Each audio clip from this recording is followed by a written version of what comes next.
Hello and welcome to Stories, the True and the Fictional, the indie author podcast supporting indie authors from all around the world. This episode is brought to you by Rebecca Kearsells of the Rising Dawn series. You too can become a sponsor by heading on over to buymeacoffee.com/STTATF or follow the link in the show notes. And now, let's get into the show.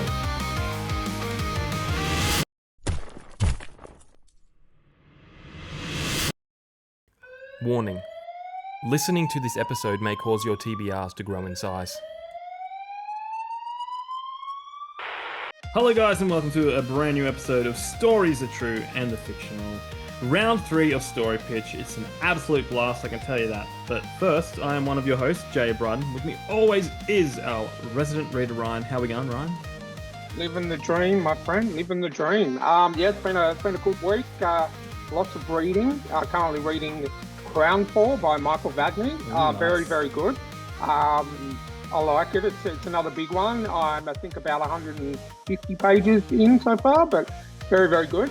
I'm also reading Drudge, which is the third novella from Jan, and I cannot pronounce his last name. Yeah. He does Heart-Mouth Horrors, yeah. So the other two are Eyes Wide Open and The Devil in Mia. I have read both of those and they are fantastic. So I'm reading the third one. I'm about halfway through that because it's only, I think, 90 pages. So it's a quick read. I checked out Spider Noir. Yes. I've only watched the first episode, but me and my wife are going to be watching more of that today. We both really enjoyed it. Very good. That's about it. I've just been playing the same old games, and when I finish them and start new ones, I'll let you know. Now, are you watching Noir in black and white or colour? Colour. I put the first episode in colour, yeah. I probably will watch it more than once from how much that I liked the first episode. So we're gonna watch it in colour the first playthrough, and then I might, in a couple of months watch it again on black and white. Yeah. No, I watched the first two in colour, and now I'm watching the rest in black and white. And you can tell it was made for black and white. The only reason it's colour is because they didn't want to potentially lose the younger people who are going like, what is this black and white thing? But it is very good. It's very good. But we're about to dive into an episode of Story Pitch with some great folks. We've got JCM Berne, we've got Nathan J. Pearce, we've got Nick Gibson, and Mike Roberts, a fellow Australian, just up the road from us, pretty much. Chaos, but how do you think it went, Ryan? I think it went really well. These guys were pretty on the ball once they got their ideas on the same page. It was pretty much well done. We had a good bunch of stories. We have 5 rounds, which is good and fun, and they're all a great bunch of guys, and definitely we've all got the same kind of sense of humour because we're all nerdy tech heads, and I think it went really well. Awesome. Yeah, so bit of news, guys. The next Story Pitch episode is a lot of the Dark Veil Society members. It's going to be a horror-based one, pretty much. We'll give them a genre, but they'll probably twist it, because come on, it's the Dark Veil Society. Cannot wait for that one. Big shout out to Molly McCarr for helping us put that together. Check out our sponsors. Rebecca Kearsells, our honorary sponsors, Janelle Schiecke and Alexander Robb. All their links are down below. Check out our merch if it's not out already yet. We have a new shirt for Ryan coming out very, very soon. Check that out. And let's go play some Story Pitch. Hello everyone and welcome to the show. Welcome to another round of Story Pitch. This is going to be crazy because we've been working round the clock with... Well, not round the clock. We've been working hard on making 4 graphs, so there's 4 rounds. A lot of these come from our guests that have been on and from people in our Discord giving us all these wacky things. So don't blame us if they come up, guys. What we're going to do is we're going to go around the room, find out who all these people are. We'll start with Ryan, my guest, my co-host, not my guest, my co-host guest. How are you going, Ryan? Are you still living the dream? I'm still living the dream. As for the shirt, buy my shirt. And that's about all I've got to plug in. And buy my shirt, and he will put the link. And Yes. buy our podcast shirts as well, not just my shirt, but Get a mug. preferably my shirt first. Get a mug. Get a mug. Get a mug. Buy Jamie's books. That's about all I've Oh, got yeah. to say. You want? I'm like Ro from Bald and Balding. I keep forgetting to, plug my own stuff. But Roast terrible. I know. Anyway, let's go around the room. JCM Byrne, thank you for joining us. My pleasure. Thanks for having me. I am JCM Byrne. I'm the author of The Hybrid Helix, of which this is book 1, and Wistful Ascending. And you can get that on anywhere books are sold, as long as it's Amazon, basically, because that's how being an indie author sometimes works. Yeah. And I'm a coder by day and a negligent husband and father by night as I write books. So, and I just got I have 2 claims to fame, right? One is my college roommate is now just had a new release from Tor and was won a Hugo, John Chu, wow. which I forget to mention, but it's a hilarious thing that, we he's got all these awards, and I'm like, wow. And we haven't been in touch in like 25 years. And my other claim to fame is that now I have got 3 reviews from Jenny Wirtz. She reviewed my 3rd book on Goodreads like the other day. So I'm like, this was my culmination. Like, if I can't make money, at least I can have reviews from like people who I read when I was young, and whose books are on my shelves, which is kind of cool. So that's it. Those are my claims to fame. Now, are you sure that it's them? Because I get a lot of emails from Brandon Sanderson and all these famous we've been on people. podcasts. We've been on podcasts together. And I've seen her on enough places. I managed to connect with her at some point. Yeah. She knows, she's very supportive of indie authors. And I said, at one point she was like, I ran out of stuff to read. She tweeted it, and I was like, this is my chance. So I jumped it. And I think within like a minute of her posting it, do you want my books? I'll send you my books. And she's like, I'll try them. I don't know if I'll like them. Like, that's fine. That's fine. So I sent like 3 books to Florida. She's like, this isn't bad. I'm like, that's all I needed. I sent more. And this is I don't know if it like sells any, but like it's the gratifying side, right? Yeah, like it feels good. The personal 100%. satisfaction is worth more than the books I sent by far. So. Yeah. Awesome. Very cool. Very cool. Nick Gibson, thanks for joining us. Oh, thank you. It's a pleasure to be here. So my name is Nick Gibson. I'm the author of the novel Lost Kingdom, which is like a sci-fi fantasy romp. I also do comics. Got a Kickstarter for Screecher Volume 1 coming out next week. Check that out if you want. And I am very happy to be here. Awesome. The man who is married to an Australian, Nathan J. Pearce. How are you going? I was like, is there another guy here married to an? Oh wait, he's talking about me. Oh, I see. So yeah, I'm Nathan. I'm a sci-fi and fantasy author. I only have 1 book out right now. It's Faith Faraday and the Cyber Samurai. We had the cover on the judging the covers episode. We did that. I was shitting bricks. Can I say that? I think I can say that. Are they gonna like the cover? That's amazing. Thank you so much for doing it. So I'm also a father. Joe, I love your claim to fame thing. I recently got followed by the actual Orson Scott Card, so that's my recent claim to fame. Awesome. But, wow. But I worked in online video games for a long time. Worked for Atari in New York City and Sony Online in San Diego. And before that, I lived in Tokyo teaching conversational English, which is quite a bit of my adventures there found their way as an author insert into this book. And I'm a little bit of an inventor. I'm a UX director, so I do software design. And when I was with Sony, I earned 3 solo patents that they were actually awarded. It took a while. And one of them is inside the PlayStation 5. And it was from something I got inspired of when I lived in Tokyo, inspired me to make this invention like 8 years later. And then it eventually made its way into the PlayStation 5. So that's my big thing. Nice. Wow.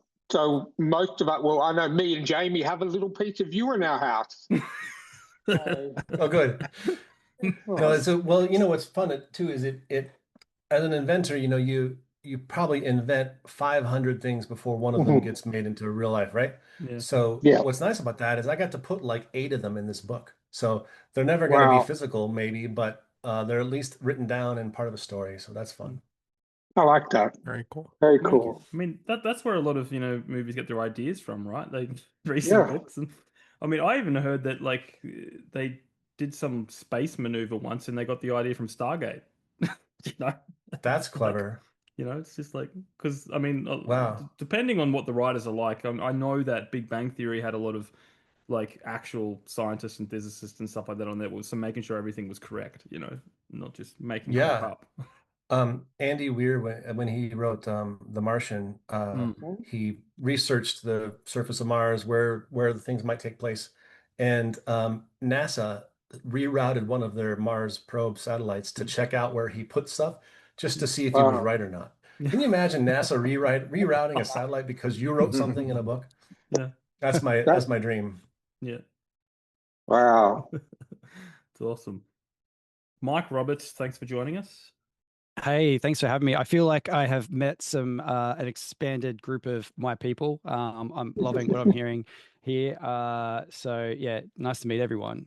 So yeah, I'm Mike Roberts from a small indie game and fiction studio on the central coast of New South Wales in Australia called The Kids from Yesterday, or TKFY. So I'm a writer, game designer, musician. Sort of indie games attracts a certain type of person, I think. There's a lot of us out there who have sort of like a love for lots of different things. I'm a husband and a 3 times dad. And more than anything, the reason why, I do what I do, writing, building this studio is I grew up loving the things that we make. And I thought once upon a time, like, what if like my favorite author or my favorite game developer didn't make the thing that I love?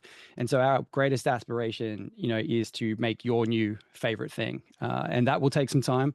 And at the moment, there's 2 things that I might call out that we're doing that might be of interest to you guys and to the audience. So one is our indie games and fiction magazine, which is here.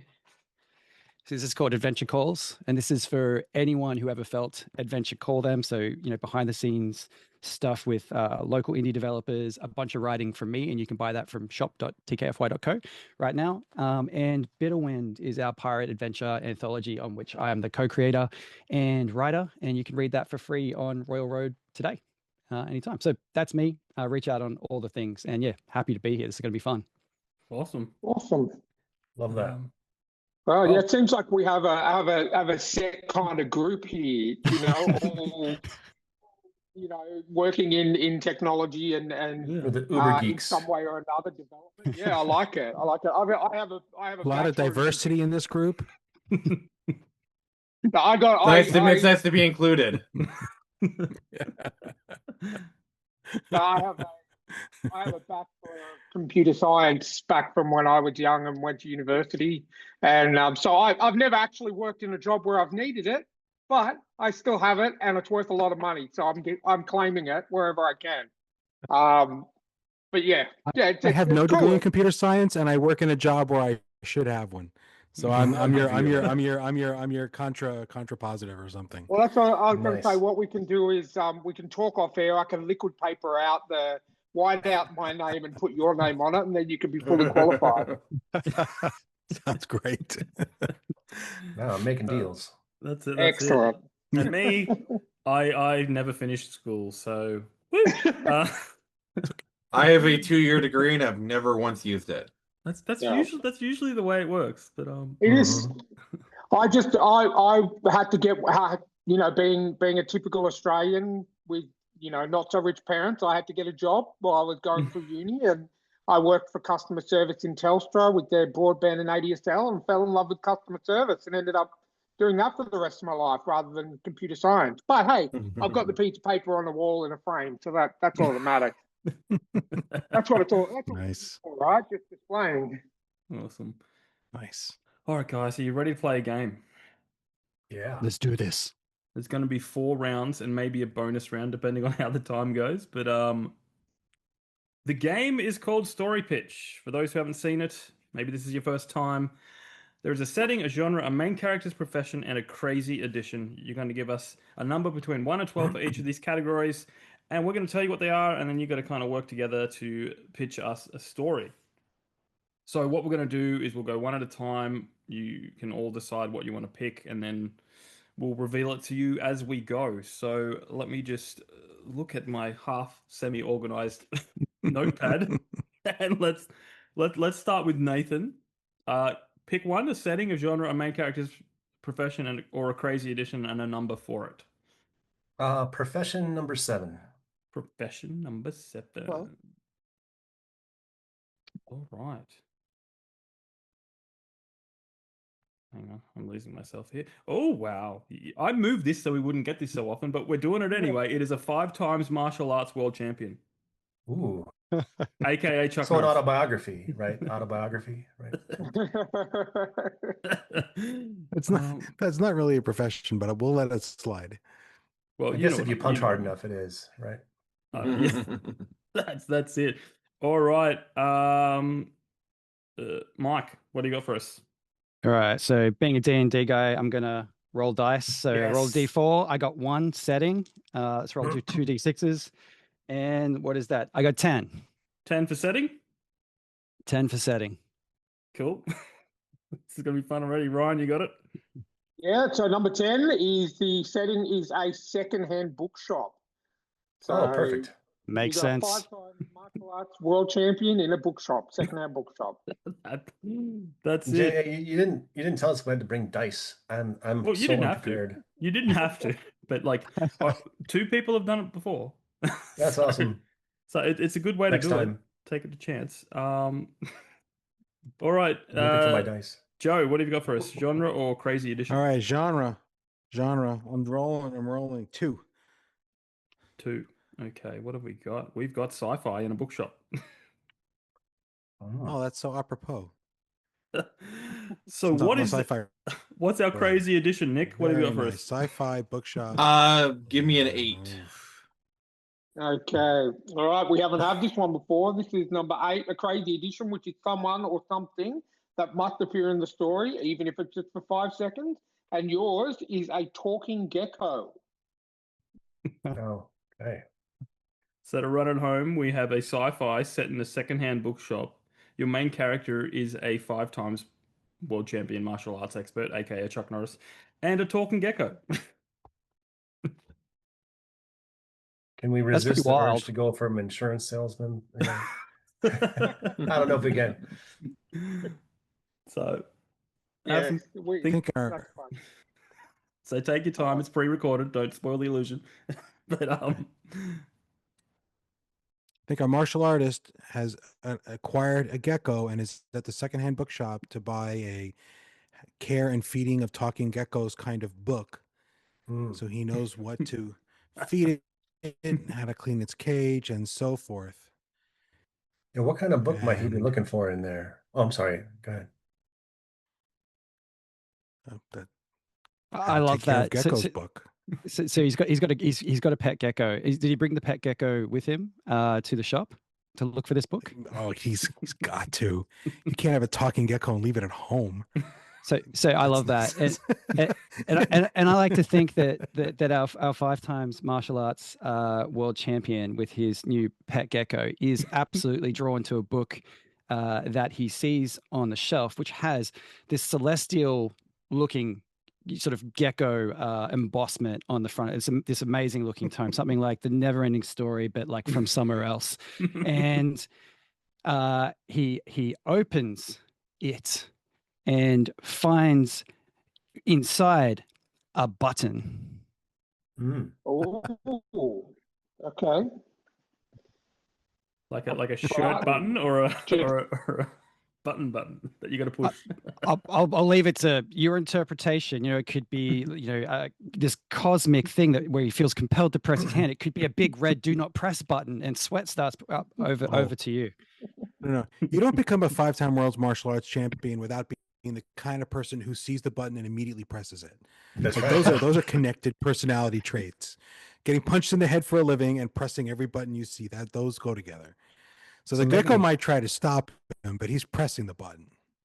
Maybe it's a transmutation button and it gives sentience and massive size to his gecko. So now he's standing next to a sentient 12-foot tall gecko who has some things to tell him. He's Okay. mad about Biscuit something, from not changing. Dungeon Crawler. Or not maybe, changing. just maybe, the real button is a friends we made along the way.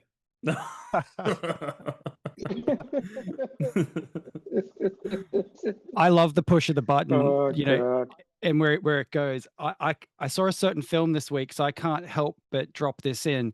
You know, there's this sort of ethereal voice, loud booming, that drops the minute the gecko transforms into this, you know, this creature as described by Nathan, and all our protagonist hears is fight. Ooh, we got a Mortal Kombat happening. Lizard Somebody's gonna- combat, and all of a sudden he starts hearing do do do do do do do do. Fatality. Somebody's going to get their spine ripped out, and it's not going to be the gecko. And every time he pushes the button, he hears gecko, gecko, gecko, gecko. Multiplies him. Does he get 5 then? He has 5 geckos to deal with? Then 1 for each martial art? First it's 1, then it's 2, then it's 4, then it's 8, then it's 16. Was the whole thing a trick Fibonacci by on his ass. the gecko to take on the martial artist? So he's been studying as a pet gecko. He led him there. He's whispering in his ear that whole time. Yeah. While you were minding the bookstore, I was at home studying the martial arts. And If of the course, gecko he's wants got to fight the 5-time world martial arts champion, or if the gecko is trying to dissuade him from this path. So are the geckos Seems the ones like that not lose good their tail? survival instinct. Are they the lizards They that can grow lose their back tail tails. if you grab it? Yeah, so that's got to be part of the fight, right? He's got to go judo on him, grab him by the tail, and of course the tail falls off, and he's like, "Aha! I'm not right-handed," you know, or whatever. I like it. I like it. I wrote a story about a martial artist grappler with a tail for specifically this kind of reason. Like they added, like if you add it to jujitsu and you add in the tail, how's it going to change the fighting? And I actually made it a story. Oh. I don't know if it was good, Did but you it was really? in there. For some reason, this Yeah. whole story is called Gex 2 Enter the Gecko. So back to the gecko. I dig it. Yeah, Enter the re- gecko. Everyone note this is the moment that the Gex reboot was formed. Okay, that was this moment. It was in that Hey- moment he knew he struck gold. And in that moment, Mike Roberts has a new game to make. Yeah. I'll put it on the agenda. I felt like Gex 4, too many geckos. I feel like, you know, Joe, you wanted to take, you know, to the gecko's motivation potentially somewhere else, that perhaps even to him, the fight was like unexpected, you know, like maybe, you know, there's this, you know, this psychic link. He's sort of, you know, driven, you know, the gecko there, but he didn't plan for this outcome. Maybe, and I'll just see if you want to, maybe you could describe what the first round goes like for our, you know, gecko Yoda Obi-Wan-y kind of doesn't actually want to fight character. Maybe he thought the button. Did you say the would gecko is kill the 12 guy. feet tall? Yeah. He's got to hit the roof of the bookshop. Maybe he thought the button would kill the guy, but instead it makes him transform. Okay. That's why he's surprised. I like the surprise idea, Mike. That's really cool. I keep thinking that they're fighting for the future of the Earth because I keep thinking about Mortal Kombat. Let's go there. And the gecko Let's go did there. not want that book. Yeah, we have to, right? There's no other reason for that book to be there if not for like, okay, now Well, this is the future of the Earth is now in the hand. The Depends gecko's on like, this fight. come with me if you want to live. he was Oh, he was trying to yes. phone home, so maybe the button is his signal to the gecko fleet that's around Jupiter, saying, you know, come on in. He's phoning home to bring in the reinforcements. But Come on in, they have plenty of fish. I do like the Arnold There you Schwarzenegger go. accent. So can we do it like E.T. but Arnold Schwarzenegger going, Elliot, Oh, no. Elliot, Elliot. ouch, Arnold. ouch, Arnold phone home. ouch. Stop punching me. Phone home. So the Oh. inner monologue of our cosmic gecko is actually is two voices pulled in two different directions. Joe voices one, Nick voices the other, and there's these two competing you know, entities within the gecko. Are you saying the gecko has multiple personalities? If that's yes, sure.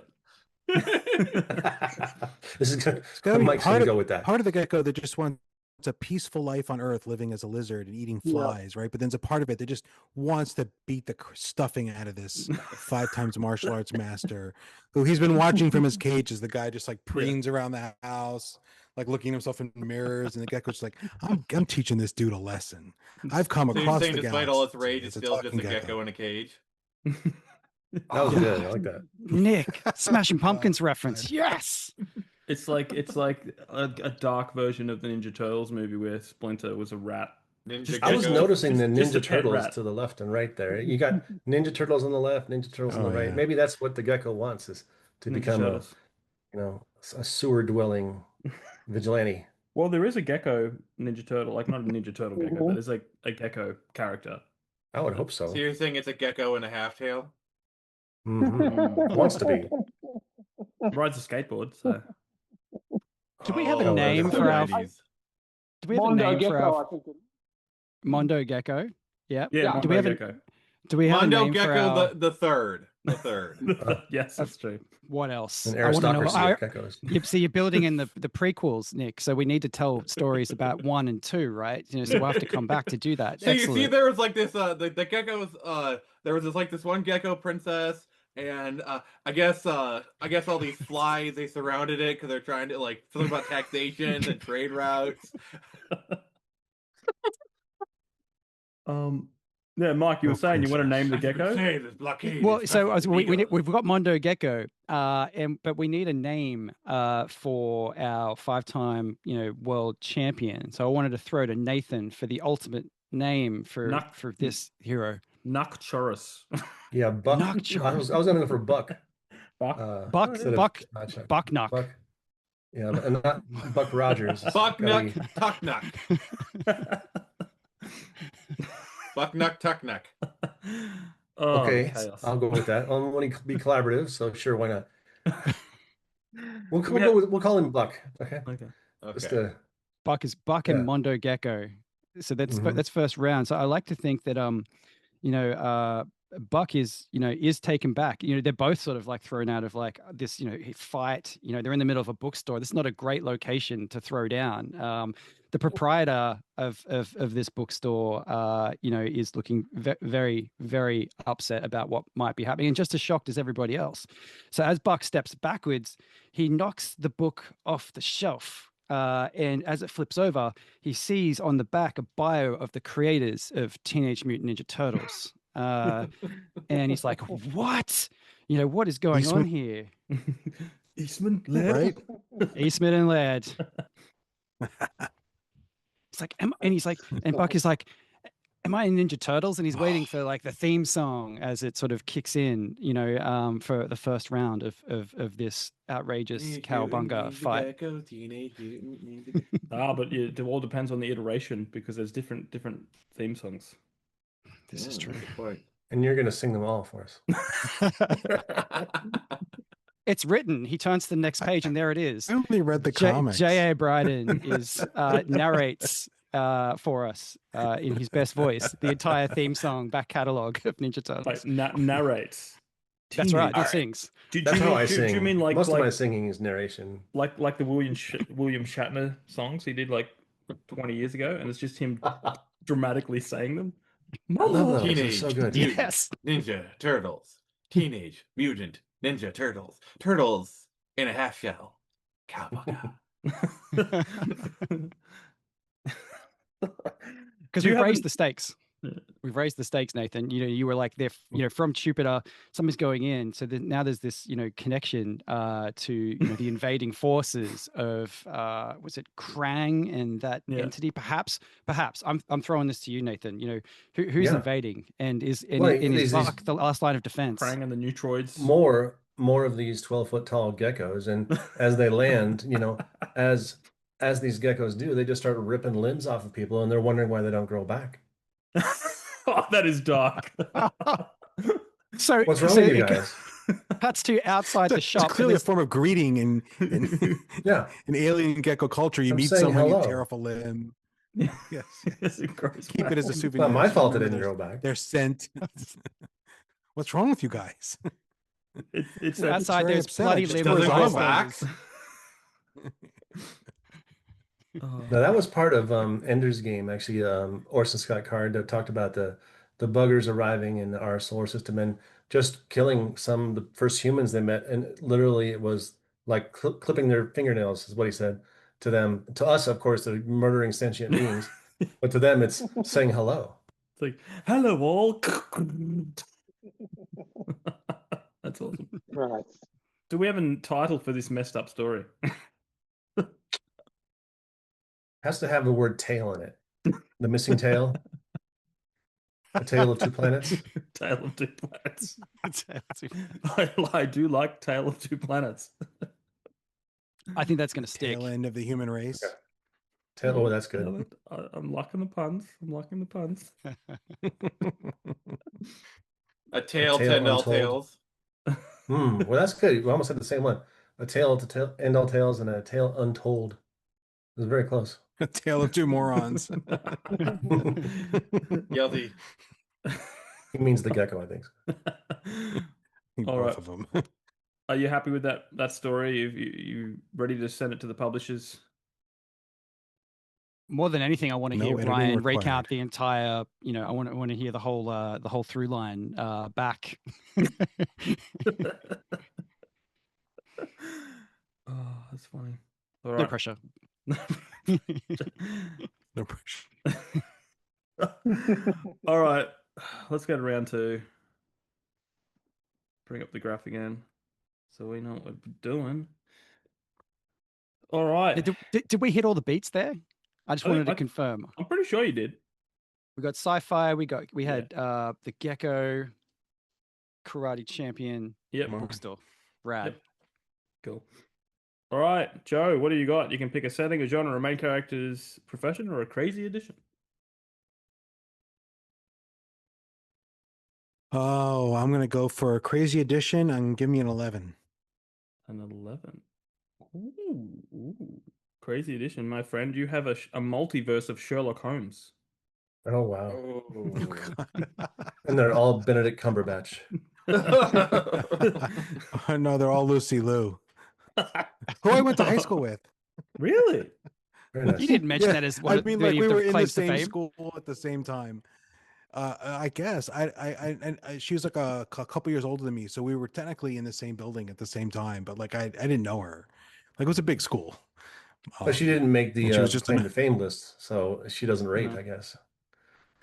No, I'm from New York. I'm like I've been like in close proximity to a lot of famous people. If you like think about it, like one of the Yeah. Beastie Boys went to my high school, which is like pretty famous. But like he didn't know me. It wasn't like I actually had a connection. But it's kind of cool. He wasn't bumming you for lunch money. No, a few years older than me, but you know we all know the Beastie Boys. If you look at some of their old videos, you can see him wearing like a Stuyvesant Phys Ed T-shirt in the videos, which is Oh, the wow. high school. So we all had those That's cool. shirts, right? Because you have to wear them to gym class. So I was like, I watched the video, be like, I know that shirt, I have one. It's kind of funny, That is. but I didn't know him. Sorry. No, that's all right. I went to school with someone who was in Hacksaw Ridge, and I got to see him riddled with bullets. So it's pretty funny. Oh, gosh. It's like, you. Riddled with bullets and not inside your imagination. He said like 2 lines and then died. It was great. Nick, what have you got for us for setting, genre, or main character? Give me a 2 for setting. 2 for setting. Okay. 2 for setting is a high security prison. Oh. Mm. High security prison. And what was the Sherlock Holmes beat for the Um, crazy edition? Multiverse of Sherlock Holmeses. Yeah, a whole bunch of different Sherlock Holmeses from any multiverse, and you can create them too. It doesn't have to be like Robert Downey Jr., Benedict Cumberbatch. Yeah. It has to be Moriarty collecting the Sherlock Holmes versions from every part of the Ooh. multiverse, Yeah, and trapping them sounds- all in some interdimensional jail to try to defeat him once and for all. And Joe, yet my another mind went version straight of there. Sherlock Holmes is Absolutely. coming in. Yeah, I guess we're right? done. We haven't even picked everything yet. But we're You picked everything. We're already excited. Wrapped up. Well, I hope the My genre is not like like romantic. like It's romanticism. horrid romance, or we're gonna have it. It's going to be fun. Tumblr I is guess gonna it love fits this. with Moriarty and Holmes. On Tumblr, maybe. Enemies to lovers. Mike, what do you got? Main Oh, character yeah. or genre? Well, I'm being drawn to genre. Let's see what the dice bring us. So we have an 8. An 8 for genre. Romance. No. It's a grim dark fantasy. Oh, yes. Mm. I think that works. I think that leaves you, Nathan. What's our main character? Perfect number 10. Okay, your main character is a comedian. Oh, Oh, that's funny. grimdark fantasy with a Clearly. comedian. Dark Can it be humor, I guess. the comedian? It can be any comedian you want, but it's got to be a grim dark fantasy set in a prison with a comedian as your main character and a multiverse of Sherlock Holmes. So he got put in jail for problem. some tweet he did. Of course. So, and all the Sherlock Holmes are trying to solve the crime, if there is one, and they're all competing with each other to try to solve the crime themselves because they're all very egotistical and they have to be the one to solve it, right? So you've got hundreds of Sherlock Holmes in the prison trying to bust this guy out of his imprisoning tweet. So they're trying What's to the rescue tweet him that from got in prison, wrongful. though? Yeah, Sorry. go there Sorry. first. No, you go there first. What was the What's tweet? the tweet that got him imprisoned? I'm curious. That's a good one. Maybe it's something about Sherlock himself. So that gathered his attention. Maybe it's locked away in one of the cells, and we'll discover it by the end of Oh, the yeah. pitch. Yeah, people say, how could you put a guy in jail for a tweet? And then the prison warden's like, oh, well, you haven't seen the tweet. And then, of course, you Perfect. don't get to see the tweet. And you're like, that's where Holmes has got to find out what the hell the tweet was. So he has to go investigate. I just want to, sort of understand where we are. So we're grimdark, so we're low magic, right? And so who's in the prison? Moriarty or a version The of Holmes? comedian. The protagonist, our comedian Yeah. protagonist, is Yeah. in there, and Holmes, the multiverse of Holmes. This is a better idea. That's fine. is trying to Okay. break them out because they've been wrongfully imprisoned, but no one actually knows what the tweet is, and the warden's kind of like, "Hey, if you read it, seriously, Holmes know. is like." Mhm. And the Joe's comedian cooking. keeps saying, "But I didn't tweet anything at all," right? And then Moriarty's like, "But you did." And then it turns out that it's all a way to get the Holmeses to show up at the prison to break him out, so they It's a can be trap. trapped there. And the Moriarty comedian is hacked the just comedian's account. bait. Moriarty hacked the comedian's Yeah. account, made the post, Or there deleted isn't it even a pub- tweet; it's a multiverse. Oh, wow, I like that. It's a trap for, and it's he can imprison all those Holmes because he's got a whole prison Mhm. to fit them all. Yeah, yeah. That's cool, The man. comedian's It's their just new home. a schmuck. I love that. Comedian's The just the Patsy poor of Fall guy who Guy. gets trapped in this. He's like, "What did I do?" Useful idiot. I'm a patsy. Hi, I'm Jeff Ruby. And the comedian's so angry about it that he grows up and becomes Moriarty because we can have time shenanigans if we've got a Oh. multiverse. Are you? No, we So- are not doing Bootstrap Paradox. We are not doing that. Oh, come My on. apprentice. Still wraps it up again. That's I don't know whether there's anything Grimdark. to add to that. Like, I'm so sorry. Moriarty- Next time I Moriarty's need like- to finish a book, I'm calling Joe. yeah.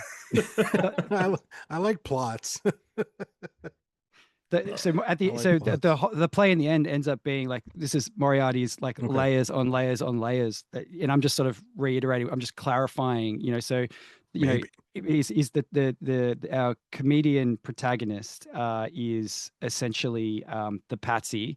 Moriarty was drawing all of the Holmeses from the various multiverses to his grimdark prison to imprison them.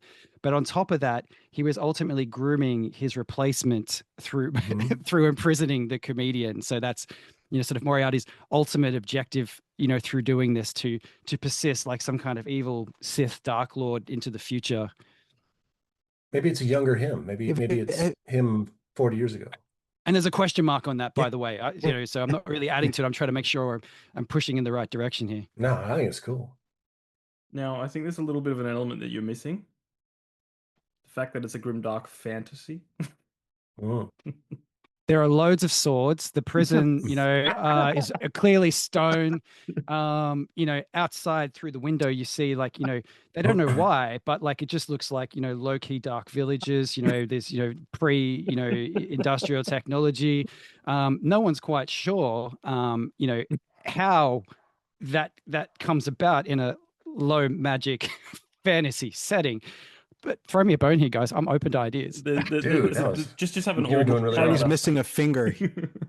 we get a little nod to Joe Abercrombie, right? Moriarty's missing a finger the whole time, so he's only. And it doesn't grow back, and the geckos don't end, know why. right? And at the end, the comedian tries to escape, and as he tries to escape, and one last chance for a normal life, he gets his hand trapped in a door and loses a finger, the same finger. There you go. And you're like, oh. That's going to be the guy. That's what's going to happen now. He's going to be so pissed off about this. And it's a magical prison because it can be.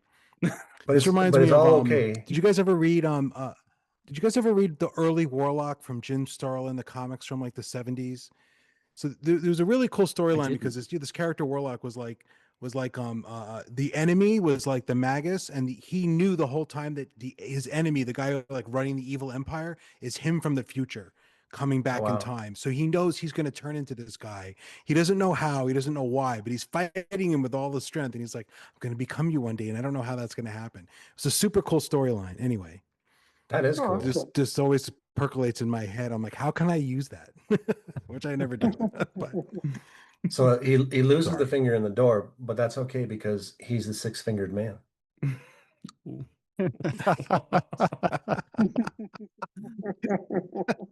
Maybe he doesn't turn into Moriarty. He's still got 10 left. And then he develops a really bad smoking habit, and he ends up in the Virginia area in the 90s, and he's the nemesis of Mulder and Scully. I didn't watch enough X-Files for that one. The Incredible Smoking Man. That's what I was referencing. Oh, I see. Yeah, I was doing Princess Bride. Yeah, the smoking. Inconceivable. In case anybody didn't know. And I mean, in the multiverse of Sherlock Holmes's, I feel like Mulder is somewhere downstream from Sherlock Holmes. So I feel like we could kind of just squeeze that in there. I think that can work, Nick. Just give him some tweed. Depends on how much Californication Mulder's had. Oh, that's funny. Yeah. Do we drop spoilers for the ending where it ends? Go for gold. It's a pitch, man.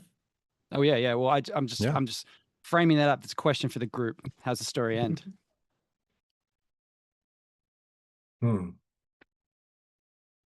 A wedding. No. That's fantastic. Sorry, you've said it now. It's a wedding.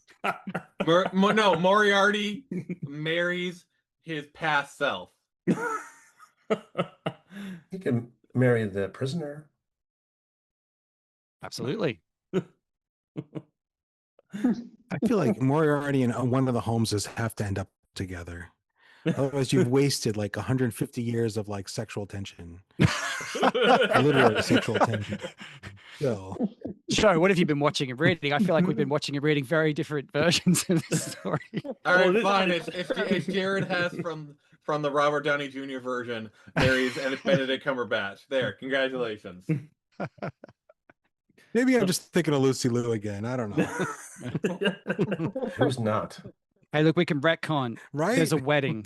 We just, if we were pitching this to publishers, and at the end, a wedding end scene. Step back. So we're doing Sherlock. Some... Since we're rolling all the Sherlock characters, where does Enola Holmes fit in all this? Oh, I love those movies. No idea. I actually haven't seen them. Go, Nathan. That's the one with Millie Bobby Brown is Sherlock Holmes' sister. They progressively get worse. Good one. First one's great. Second one was eh. It was a bit convoluted. It was a lot of plot on top of plot, but still, I like the idea, and it had The Witcher in it, so that's cool. Yeah. He wouldn't can't go wrong with Cavill. You can't go wrong with Cavill, yeah. And young Sherlock's pretty good too. The latest one. What about Sherlock Holmes in the 22nd century? That's an obscure cartoon from like the 90s, 2000s, or whatever. Not familiar with that one. Cool. Are you guys happy? Have you got a name for it? Hmm. More Sherlock, more furious. Holmes and back again. Holmes and back again. A Oh, detective Ella- tale. I've got it. I think I've got it. Elementary Penitentiary. Oh yes, Elementary Oh, Penitentiary. okay. Somebody's probably gonna end up stealing that one. That's That's strong. gold. That's gold. That is good. Strong. Strong. Nice. It's very strong. But you finally realize the reason we do these episodes, because Jamie's going to come out with a book for each of these stories. Damn, I didn't read the fine. fine print on the contract I signed before we. No. Wait, you guys sign contracts? No. Trust me, I don't have time to write that many books.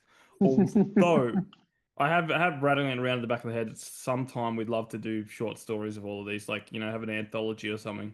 Just a whole lot of people writing. Because I saw an author talk about her book, and it was really popular.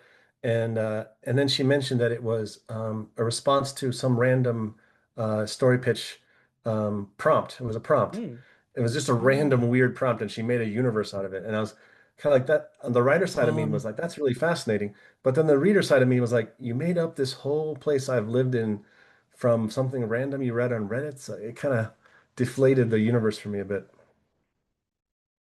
Like Butcher and Jim Butcher and the Codex Solera, right? Like someone bet him, like he was arguing with someone online about whether or not it was the idea or the execution that mattered. And they're like, I Oh, bet wow. you can't make, like, he's like, you can give me any stupid idea, I can make a good story out of it. And they bet like, okay, come Pokemon and the Lost Foreign Legion. And he's like, done. And he wrote the Codex Alera, which is actually quite good. I mean, I think That's amazing. based on, I mean, he's told the story in interviews. This isn't like, this isn't apocryphal. I've seen him say this, in interviews. But yeah, so you take a dumb idea and. But See, as an didn't author, tell the I royalties. admire that. But then as a reader, I'm like, Yeah. what if you found out that Tolkien did that for Lord of the Rings? And you'd be like, oh, I would be upset myself. I mean, sometimes the stupidest ideas can become the best of stories. I mean, like the whole concept of Spider-Man just blossomed out of Stan Lee looking at a fly on the wall. Wow. And I was going to say Ninja Turtles, perfect example. I was going to say that too, because when it came out, I thought people were joking. And then I opened up this black and white comic, and it was very serious Ninja Turtles doing martial arts and swords. It was started as a joke. Was it? Yeah. But it was a satire on Daredevil and X-Men. Yeah. I mean, if you look at the comics that were being printed at that time, it was directly taken from them. And it wasn't really meant to be funny. It was meant to be like, well, it was sort of meta funny, I guess. And then what's the adolescent radioactive black belt hamsters was the parody on the parody? I have that somewhere in a box. I'm surprised I remember the name. It's such a great name. Yeah, there were a bunch of those. There were a lot of ripoffs of TMNT in that beautiful span in the mid 80s when black and white printing was cheap. And then in the 90s, when the cartoon hit, you had all those like all the parodies of like Biker Mice from Mars, Three Sharks, whatnot. I missed all that. Pizza Cats. Represent. Yeah. So Samurai And I love Pizza Cats Biker was Mice. hilarious. Three Still Sharks, good. those toys were amazing. That was an amazing toy line.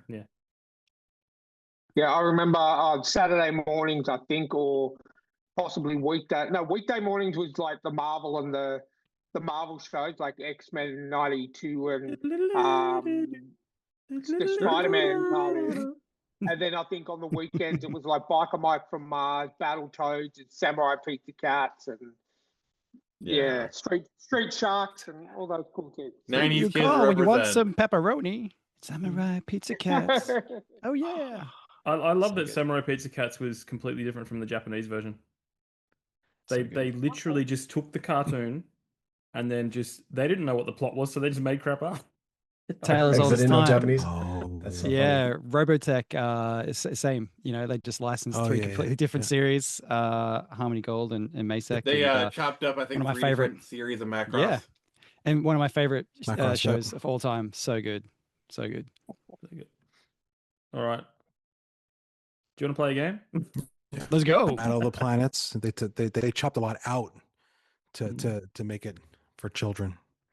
Good stuff. All right, Nick, you get the first pick. All right, so let's do main character profession, Mhm. and then let's do 11. 11. All right, what do we got?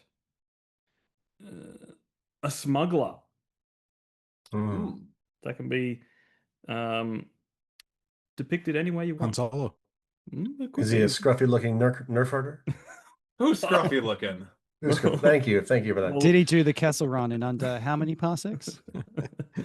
Find out. Parsecs are a measurement of distance, not time. That's one of my favorite retcons ever because they retconned it so that he flew too close to a black hole in order for it to be a shortcut, in order for parsecs to make sense. And this is years later. Perfect. It was great. Mike, what does the dice say? Let's see, guys. What you go? Which let's see, we do genre? I don't think I've done a genre yet. So what do we got? We got 5. All right. All right. So start a favorite of mine, psychological horror. Oh boy. Oh man, just those 2 beats. I feel like there's so much you could do. Nathan, what do you got for setting or crazy edition? One ring to rule them all, crazy edition, please. 1. Yeah. All right. You got a hobgoblin. Oh, good deal. And where is this taking place, Joe? 4. 4. Okay. The die has this it. kind of works. It's taking place in an abandoned cathedral. Ah, that is good. Dude, that's lined up perfectly. A Smuggler psychological and a hobgoblin. So a hobgoblin priest has a job for our smuggler main character. It has to give it to him during confession. Pass it through the little hole in the confession booth. Yeah. Well, the smuggler probably wants to stop smuggling, right? He wants to come clean, do the right thing. But the hobgoblin has one more job for him. Just when he was out, they pull him back in. After this job, he's not going to have to do any more. So the classic. Yeah, according to the hobgoblin god, he's absolved, right? Of all sins. But it's got to be something that he needs to get rid of for the safety of the congregation.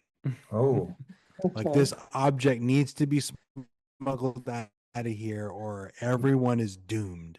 Is If you cursed It go is holy out- the source water. code to You The will be Last of Us. doomed. That's the horror. He needs to smuggle out the source code to So The the Last of Us. smuggler can only be redeemed by sinning once more. Oh, I like that sin once more thing. How I like about cursed holy water? Oh. Okay. I think that would just be cursed water. Well, it was holy, but then Right. something. And now it's somebody It cursed. was holy. Corrupted. Cursed. Yeah, previously Formerly holy. holy water. Previously holy. So it's water. Used old. Maybe that's the twist at the end. It's just like this was just water. I No, just it's drank also it. Right? cursed. Maybe that evens it out. It's It's just fine. normal water now. You were worried about nothing. He gets cornered at the end, and he needs to do something with the water, so he just drinks it, and it turns out it was a MacGuffin that had no MacGuff. No, like he's cornered by a demon and he tries to splash it with the holy water and it does nothing. Oh yeah, there you go. You know, if I was an intelligence smuggler, or maybe of questionable intelligence, since we're sort of maybe debating what's going on with the the corrupted dark holy water, one way I might try to smuggle this across the land is by imbibing it, and then and then releasing it right, at some. You gotta take a leak somewhere else. You don't Later. buy holy water, you rent it. and he's got to hold it for like a really long time. So at the end, he's kind of like dancing around, like I gotta. I hope nobody pisses him off. But what I want to know is like, what's the so after he's got the object, what is the inciting incident that leads him to imbibing this last job for the hobgoblin priest? He takes communion, but he doesn't realize the holy water is a part of it, and then they tell him later. So a representative of the hobgoblin priest chases him down and is like, wait, you've not completed communion. And he's like, and he just forgets. So he's a fool essentially, and chucks it down, and then he's like, okay, well, I've done that now, and I've still got to complete my job, or I'm done. Is that what is that what we're saying? Yeah. I'm waiting for I Joe to cannot rescue remember us a again with a story. tight ending. I can't remember another story where someone smuggles things in their own bladder. Like that is not a normal Other parts, but not plot bladders. turn No. I mean, whatever. people are used to smuggling in other parts of their anatomy. Well, everyone has seen the watch speech from like what is it, Pulp Fiction, right? Christopher Yeah. Walken. I mean, how else do you think Christopher. stuff The gets in watch, you prison? know. Yeah, but not your bladder, right? But that's the tricky one. So then, yeah, so he gets cornered. He's like, "Oh no, like, I ditched the water. I wasn't ever going to do it." And they're like, "Oh, I guess you're not going to be redeemed after all. But you're not in trouble with the law, so you're free to go." And he goes and he takes a leak like against a wall, and like the stone is like sizzling away. There you go. Oh man, they almost caught me, but luckily I thought to drink the stuff. And maybe That's that's your his ending. escape route. Is it he's cornered and the hole he makes in the wall is his escape route, right? That's good. How much coke do you have to chug to have that effect? I hope to never find out. I'm just gonna say that right up front. I hope I don't know. So as he sort of releases the smuggled goods against the wall, and the smoke and things starts to subside, and he sees what it's done to the wall. Through it, our protagonist sees another world, and as he steps through, it's a Jacob's ladder moment where he realizes that the whole time he had taken a new drug called the Hobgoblin Priest. And now he doesn't know. Wait, the hallucination? priest is a drug now?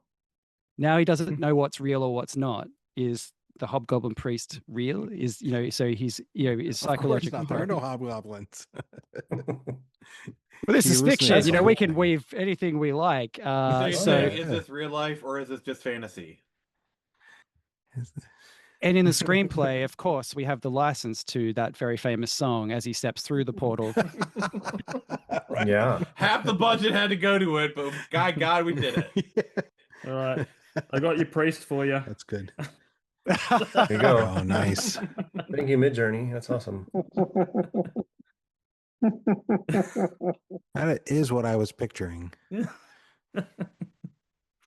But where should the Jacob's ladder moment, if we go with that, because this is collaborative storytelling, of course, what do we discover about the protagonist once, the world is, his mind is split, essentially? Who is he in this other world? Maybe he was the priest. Oh, I love that. Yeah. He's Batman. I always wanted to say that.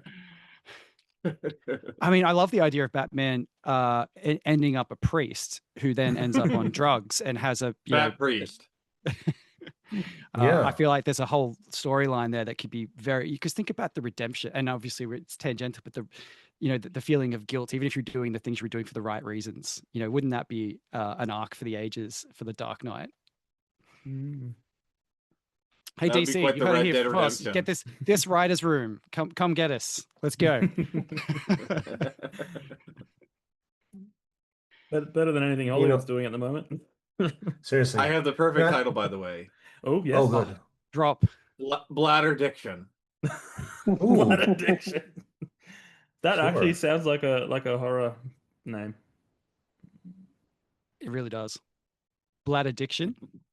I like it. It's got that Is it sort almost of, like benediction, right? That's where Yes. I was trying to Is it- I combine bladder and benediction. Yeah. Oh, I thought you were combining addiction, like he's an addict. So we got three now. Oh, That's cool. that Yeah. works. Yeah. Yeah. And what I love about that is it Really reminds good. me of like those I don't know that you go to Video Easy, which is like our local sort of Blockbuster or something down here, and you have those sort You of still have terrible B. Blockbusters? I hate you. You'd have terrible like B grade films with this that type of the box art that just didn't Yeah. look. You just knew it wasn't like A grade kind of Hollywood stuff. That title just feels good on that box. Yeah, perfect. Yeah. We happy with We're that going story? Wild Yeah. places today, everyone. And by the way, if you haven't What's seen the Jacob's Ladder, anybody out there, prior warning, definitely don't watch it if you're not an adult. And also if you are do like just a high level research before you watch it, because it's like if you don't like or if you're not fond of gore, but in terms of like a film, I felt like I was changed after watching that movie in Oh, wow. positive ways. Yeah. Yeah, it's one Yeah, I of found the out. best Oh, horror films I've seen in a long time. Psychological, yeah. Yeah. I'm gonna add it to my list. I found out like a couple years ago that the idea of taking a a theme from a movie and then finding a song that the main chorus or even the title fits it is called a needle drop.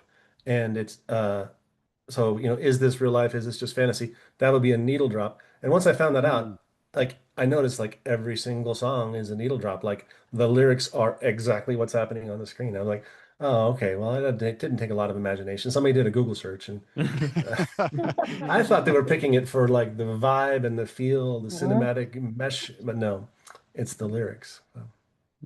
nice? You talk about the title. I was reminded. I don't know if you guys have seen this movie on Amazon. It's like on Amazon Prime. It's about a priest who turns into a dinosaur, and it's called the Yep, Velocipaster. Velociraptor. Lots of pasta. Velocipaster. That is one of those. Fantastic. Sure, it's not a gecko. No, I'm kidding. That is one of those things where someone creates the Velocipaster. title and then they reverse engineer the story from there. Yeah. Like Sharknado. Barely. I'm sure Sharknado was that. Yes. Wait, wasn't there an episode Well, where previously of this that involved a Velociraptor reference in a Yes. title? Yeah. What was Yeah, it? Velociraptor, Rapture, right? yeah. It was Velociraptor? Velociraptor. I think Ooh, they there's had a good title for this one. they had Not this one. death game genre. Main character was a paranormal investigator. It took place in a secondhand bookshop, and it was like, and it had to have dinosaurs. It was like, like death game. It was really funny. It's very funny. But whenever we talk about B grade movies, we always mention Velociraptor because it is just Beyond the B best. grade. He's a Beyond man of B the grade. claw, I mean, it says. This Oh, time, claw. the T-Rex has risen. when you have the main character seeing his parents die in a car explosion and they can't afford the explosion, so it just cuts and says explosion Yeah. where the car is, and then the car's that's gone. awesome. That is just gold. That is just cinematography gold. No, it's hilarious, but it's you know what I really loved. I don't know if have you seen it's a short film. I think it goes for 30 minutes. It's called Kung Fury. Oh my god, Oh, yes. yeah. Love the soundtrack. Triceracop, yeah. I want the sequel to get out of legal hell. Yes, because the sequel has Have you like seen the 10 minutes? Have you seen the 10-minute preview? no, I don't think I have. They had like a 10-minute preview that you can watch on YouTube.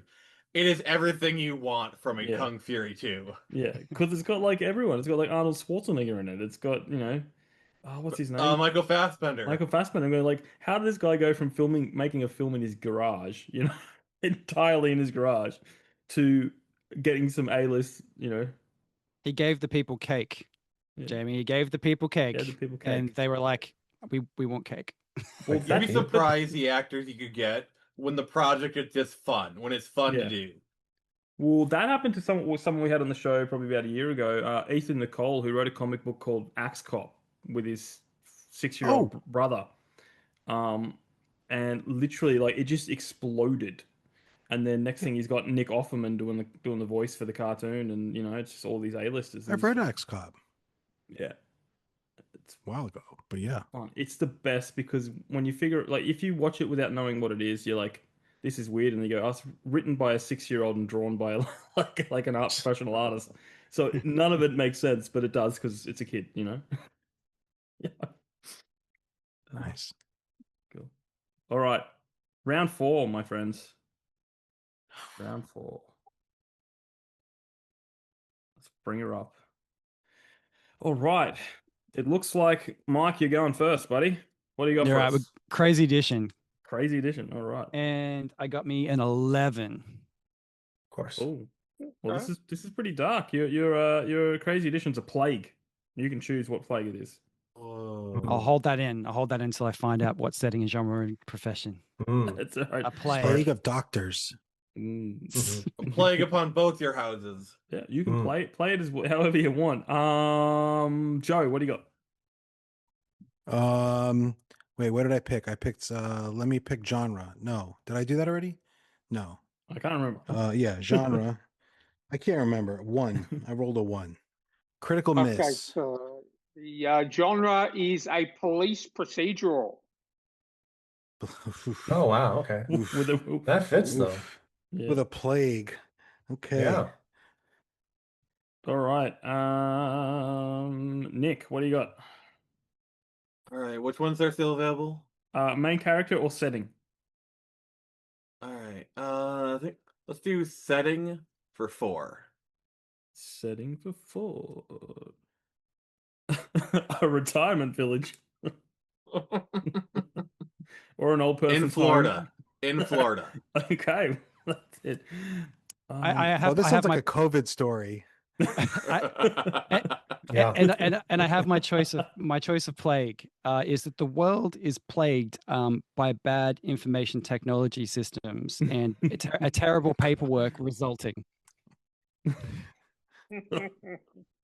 All right. Nathan, I think you're last. Yeah. Yeah. Main character number 9. Number 9. Okay, your main character is Evil Overlord. An evil overlord.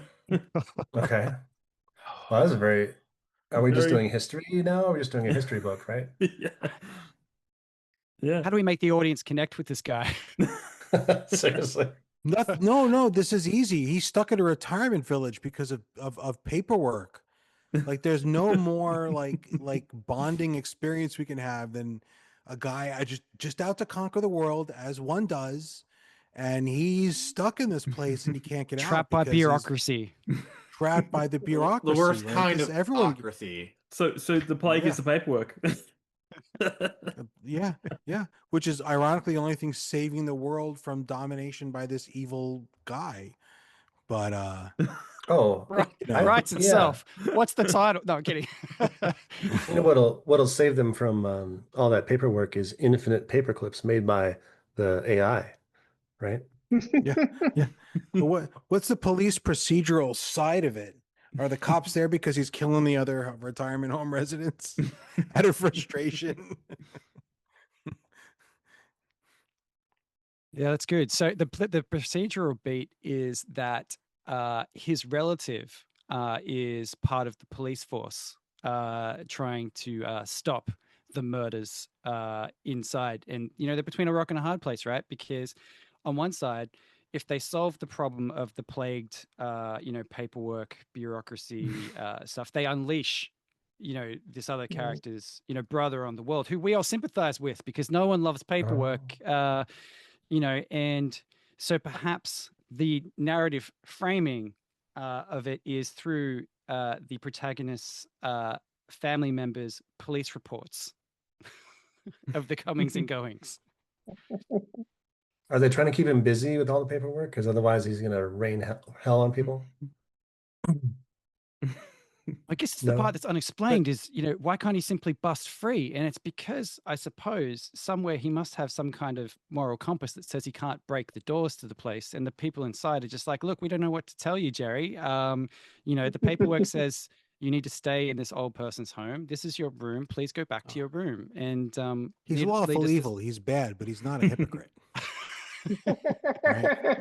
But the thing is, and they're gonna the cops know he's a murderer, but they have to obfuscate the case and like miss clues and like misplace evidence, because if they let him out, he'll like wreak havoc on the world. But if they leave him in there, he's just killing the old people, and they're okay with that. Oh, jeez, that is dark. I like the idea of him Right? obeying the paper because the paper says something. There's a story of a bank robbery, and the guy wrote, "Well, I'm gonna kill you if you don't give me money," on a deposit slip, and the fast thinking clerk said, "No, this is a deposit slip. You need to write this on a withdrawal slip." And he went back to write it on a withdrawal, and she called the cops while he was doing that, and so. But people will do if it says it on a piece of paper, people will do it often. Some of them, anyway. Yeah. That works. I like it. I like it. That is good. I mean, That's what's a good. great way to stop people to I mean, you don't even need a fence. You just need a sign that says "Q here," and that'll stop them dead in their tracks. Yeah, it's absolutely Especially if right. you're British. Yes, the best at queuing in the world. Wow. That was quick. I think you guys have gelled pretty well. I'd pick Oh, up the rights also to the that. ending is it's revealed that he had missed his meds for like 3 or 4 days. So this is just like his dementia riddled delirium. I like AKA it's that. all a dream. Oh yeah, he was following the instructions on the printout for his daily meds, but it was a 2-page instruction, and the printer ran out of paper. Ah. He never got the Yeah. second page. Mhm. They never Yeah, run out of paper. I They like always run out of ink. No more magenta. I don't care. It's black and white. Still no more magenta. Wouldn't print So his the title meds is because it No was out Reds of for the Wicked. magenta. No Reds for the wicked. No No Reds more for the Reds for the Wicked. wicked. That's why. Perfect. That's why he didn't perfect. get his meds. No. They ran out of red. They ran out of red ink. They try to use a different color, right. but the printer is like, all right, you're out of this one color. Nope. You had to replace I the am. entire thing before. Right. Yep. And they can't requisition it because paperwork says, are you out of black ink? And if not, the paperwork won't go through. So, because of the plague. Yeah, oh god. No Reds for the wicked. I like that. No, definitely. Is that end scene? That's pretty tight. I think Yeah. that is. All right. If you're up for it, we can do a bonus round. You guys want to do one more? I'm down. But sure. for this one, we're going to give you a little more leeway. Uh-oh.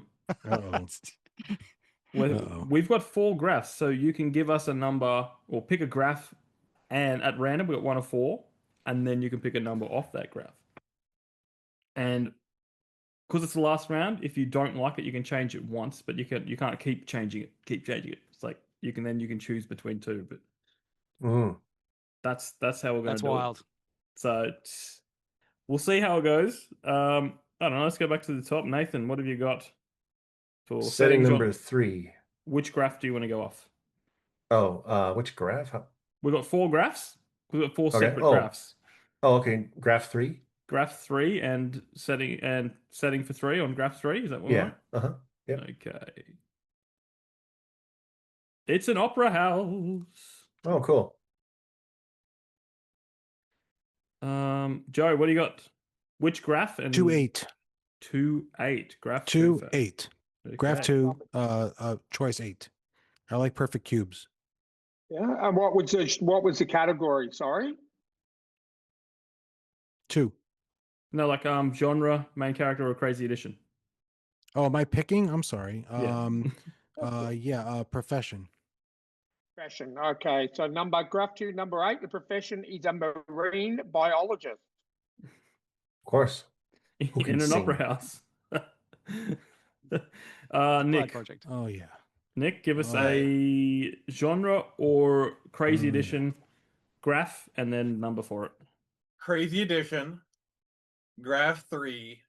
12. Oh, well, Stampede.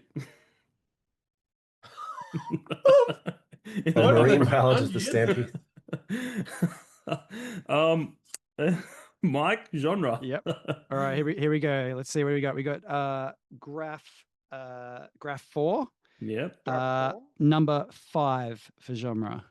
Number 5. Okay. So your genre is espionage. Espionage. So it's an espionage at an opera house. Your main character's a marine biologist, and you got to have a stampede.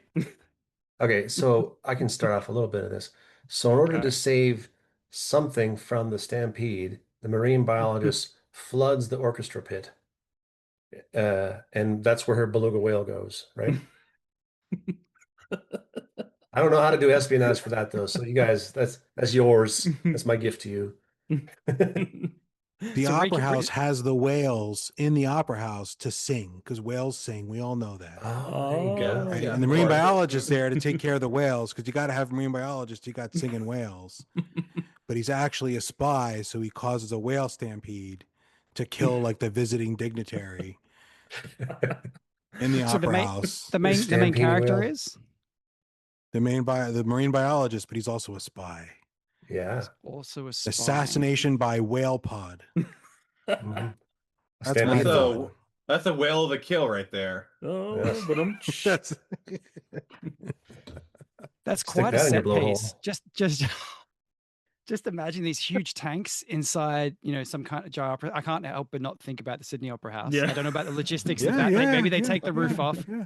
and you've got. Imagine the beautiful Yeah. lights. Imagine that scene, of these whales floating around these giant tanks and the lights, and the music, the orchestra pit. Yeah, that's an amazing. Why don't we do visual. this? Why aren't we doing this right now in the real world? I want to know now. I mean, Everyone have you loves seen whale Free song, Willy? right? It's a whole thing. I Have you have. seen Free Oh, the Willy? whale song is a great idea. Yeah, and whale song. So marine biologist that's a great in for the espionage, right? Because having a marine biologist on staff, I mean, it kind of makes sense, right? Someone's got to be Mhm. there to make sure that the You got you know, whales. the, Yeah. the pH levels of the water and the tank, and just making sure that everything's in order. That fits. Well, someone's got to cue the whales You to gotta- start singing. You got to throw Yep. some otters in there and some just for Some food, fish. just to... Some fish. So I found out the It's other day that whales, they do use some type of a vocal cord type of mechanism to sing, but they're not exhaling. They're moving air from one part of their body to another and back and forth. wow, I didn't know Makes that. sense. And Well, they're, they they're can't way be underwater exhaling when all they're the time, singing. or they, yeah, right, Yeah. right. They wouldn't last long if they were exhaling the whole time. They would Right. have to surface. That makes sense. I didn't know Serenade that, of the but- Deep. Oh, I like that. Serenade of the Deep. I love that. Serenade of the Let's Deep. so and Oh. who is our protagonist trying to assassinate in this moment? Is it because is it that the tank is interfered with and the whales literally basically splash out killing some dignitary or Stampede. corporate They got a stampede. Stampede. It's the owner of the opera house because he wants to sell the opera house and sell the whales for fish food. So it's real estate espionage. Yes. Yes. Okay, so now we're They're going sabotaging the opera corporate. house. Yep, it's corporate. So they can Right, build so- like condos on the waterfront, right? Tear down Private the Sydney equity Opera is House and involved put in somehow. waterfront condos. And what are the stakes for the marine biologist doing the espionage? Because there's going to be collateral damage, right? So like surely in the stampede or the stampede of whales, the people who are watching the performance, like I'm imagining, like I would want a ticket to this show, so I'd be in that audience. So people are going to die. Yeah. So it's like, what's the Well, someone just frame up the moral framework of our protagonist here? Why, how is this for their greater good? Well, Japan's birth rate's really going down, and certain whales have an aphrodisiac as part of Oh my their body. God. There's a waxy substance. I'm Google is telling me, but we'll have waxy to substance. we'll have to switch it from beluga to sperm whale for that to work. Oh no. Oh no. God. Done. I'm just I rubbing just- it out on the every- whiteboard over here. Yep. Sperm No, whales. rubbing it out you're when they're rubbing talking it about out. sperm whales. Wait, Joe's drawing a hard line. Unless you're a seaman for the Navy, there's none of that here. Oh god. Oh, no. Oh, we just jumped the shark. Let's see what happens. No, when we you ask just for a jumped the bonus sperm round. whale. That's what we jumped. Yeah. And have you So seen Nate- how large they are? Those fuckers are huge. I feel like we haven't got Yeah. all of Nathan's through line here. So this declining, rates of birth rates in Japan bring us into. So our protagonist is of Japanese heritage and is Yeah. trying to essentially Yeah. save the Japanese world in their own From this- way. From this ambergris is what it's called. Apparently, it's from the sperm whale. I'm just googling it now. Sorry, But yeah, he's got to bring that home. So to his countrymen. So he wants them dead, and the opera house owner is going to cash out because then they close the opera house after this tragedy, and turn it into condos or something, whatever. And then meanwhile he'll get the ambergris from the whales and save the Japanese people. It feels like a win-win for everyone but the whales and the Whales. visiting dignitaries. Well, we see what happens is in the last second, a bunch of light actually envelops the whales, and they get transported aboard the Starship Enterprise, and they're Star taken to the Trek. future so they so they can repopulate the whale population in the future. Congratulations! That was This Star is Trek Star Trek 2, 4. right? Star Trek 4, I was it think. two? That's the one with Four. the transparent aluminum, which Four. I used Four. extensively in my book. Thank you, Scotty. Congratulations! We That's just good wrote Star stuff. Trek 4. There you go. A light, yeah, it's good. And what was our title, Nick? No, I think it was no Serenade Serenade of the Deep. Yeah, Serenade of the Deep. Yeah, Serenade of the I like Deep. that. That's really good. Well done, guys. And there's layers. Like there's so many layers. Like I want to know about the real estate espionage. Like what's the play there? Who's the big bad behind that? I want to know about the protagonist's family. Like what's going, the love of country, that's sort of driving that. And then of course there's the plight of the whales. There's just so much to sink the teeth. Readers, tell us. Oh, I think we need a whale Write this. POV has to be in there, right? Agreed. You can't Agreed. just I hope somebody's one writing whales this to be down. like, Hi, I'm a sperm whale and I'm swimming. Oh no, I I'm have dead. giant whales in one of my books, but they do not have speaking parts. So You maybe need I to missed fix the gun that. on that. Fix that. Time to Fix get on I that. guess. That's a sequel. Maybe in the my sequel. friend. In the sequel, they have vocal cords. Gotta go revisit that. Oh. Well, thank you Revisit guys. that. That was a Thank you blast, man. That so was really much fun. for coming on. Very good. Very good. Yeah. Thanks for Nice to having meet me. everybody. This is Nice to great. meet everybody. This was lovely. Definitely. Bit of news. The next story pitch episode is with the Dark Veil Society, so it's pure horror. We'll give them the genre, but they'll twist it to horror. You watch. Make sure there's lots of romanticy. Like every time they pick something, it's romanticy. Okay. Well, I was gonna say oh, anytime they pick, we'll just give them horror, but I was like, nah, I You want got them to stretch. They got to I want them to stretch twist their it into abilities. horror. Yeah, Yeah. yeah. Don't Gotta worry. be smut every time. Just rig the numbers. Yeah. Sorry guys, another smut story. Like, Oh. okay. How does that happen every time? So weird. Yeah, awesome. Somebody needs to be hit with the horny hammer. So. Oh, yeah. Well, Oh no, it's both a horny hammer and a band hammer. No. Ben Ham- No wonder Look at Thor likes that so much. Yeah. Now I'm thinking Seriously, Jane Hada? about- Yeah. All right, guys. Well, thank you for joining us. We'll go around the horn again, and just anything you want to plug, tell our listeners where they can stay up to date with what you're doing. We'll start at the bottom. Mike. Yeah, that was a lot of fun. So yeah, thanks if you made it this far into the episode. Wait, thank you. I'm sorry. But yeah, please look, check out what we're doing. We're the kids from yesterday. You can find us at TKFY Co on most things. I'm sure there'll be something in the show notes. Check out Bitterwind, buy our indie game and fiction magazine and help get the next issue going. And yeah, just stay awesome. Cool. Nathan. Yeah. Again, that is great if you made it this far. That's awesome. My website for my book is ff7.com. I've had that for 27 years from the first video game came out, and I kind of repurposed it. So that's where all my book stuff is. ff7.com. You can check out my book. Next person. Yeah, excellent. Nick. All right, my name is Nick Gibson. Like I said, I've got the book Lost Kingdom. If you want to check that out, got I do comics as well. Got my a trade paperback for Screecher Volume 1 hitting Kickstarter a week from today. So you can check that out if you could. Otherwise, follow me on YouTube, Phoenix Press, or Twitter. Just search the same. So Excellent. Bring us home, Joe. Bring us home. I'm JCM Berne, author of The Hybrid Helix. 8 books are out, 5 are on Audible, 6 is being recorded right now. And I am I think I'm the foremost writer in the man punching spaceships genre. Because think I'm the only author in the man punching spaceships genre. So, I get to claim first and last, but I like to emphasize the former.